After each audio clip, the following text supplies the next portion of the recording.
c'est essentiel que nos institutions soient présentes à ce moment de commémoration pour deux raisons. La première, c'est que ces commémorations, c'est quoi? C'est rendre hommage à des femmes et des hommes qui sont morts pour nos libertés.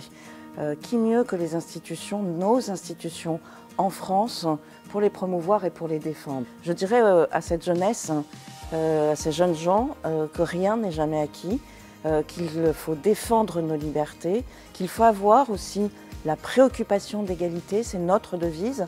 Est-ce qu'on n'y est toujours pas? Mais il faut avoir au cœur cette préoccupation et dans un esprit de fraternité. Je pense qu'autour de ces dessins, tout le travail pédagogique que l'on pourrait développer, pas encore assez d'ailleurs, hein, mais qu'on devrait développer dans les établissements scolaires, dès le plus jeune âge, hein, réfléchir sur ce qu'est un dessin, comment ça se construit, le contextualiser, ça permettrait de faire passer un certain nombre d'idées forces, de valeurs qui sont celles de la République. Hein.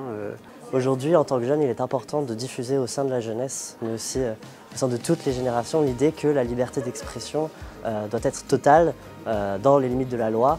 Et donc les propos à caractère discriminatoire, effectivement, doivent être condamnés, mais l'offense n'est en aucun cas une barrière à la liberté d'expression. Et c'est justement ça qu'il faut diffuser à travers l'héritage de Charlie, mais c'est aussi la défense de nos valeurs républicaines, la laïcité, l'universalisme républicain. La question du devoir de mémoire concernant les attentats de Charlie, c'est quelque chose qu'il faut maintenir et qu'il faut faire dans tous les établissements, à mon sens, de France. C'est important pour ne jamais oublier. On ne peut pas être assassiné parce qu'on a écrit quelque chose qui ne nous plaît pas. C'est pas possible. Et c'est dans ce sens-là qu'il faut rappeler aux jeunes générations que la liberté d'expression et de dessiner, elle est quand même un peu fragile. Voilà. Il y a quand même certains journalistes parfois qui évitent de s'exprimer sur certains sujets, et il faut quand même le dire, et c'est pas normal dans un pays comme la France. Et je voudrais rendre hommage au nouveau recteur de la mosquée de Paris.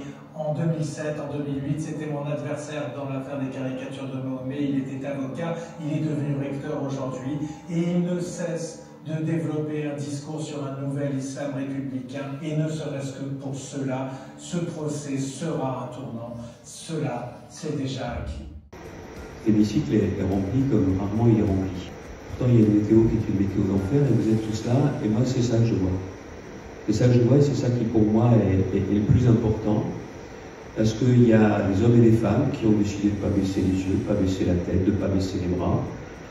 J'y repensais, après avoir vu le documentaire, en parcourant les caricatures qui sont devant. À voilà 10 ans, ils n'ont pas réussi à tuer Charlie. Et ils n'ont pas tué Charlie.